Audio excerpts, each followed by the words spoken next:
ဆင်းရဲဒုက္ခအဆုံးသတ်ဖို့ဆိုတဲ့ဥတည်ချက်ဟာဒါအဓိကထားတာပဲဖြစ်တယ်ဒုက္ခဆိုတာရှားထားတဲ့ဘဝကိုရည်ညွှန်းပြီးတော့ပြောတာရှားထားတဲ့ခန္ဓာကိုဒုက္ခလို့ခေါ်တာ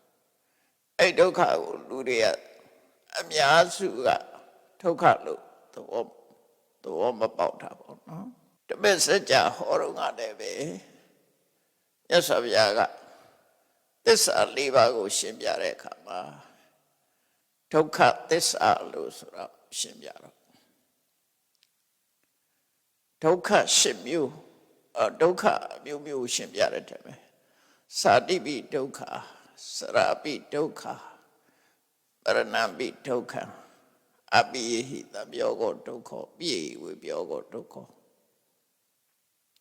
ယမိစ္ဆာနာလဝတိတံပိဒုက္ခ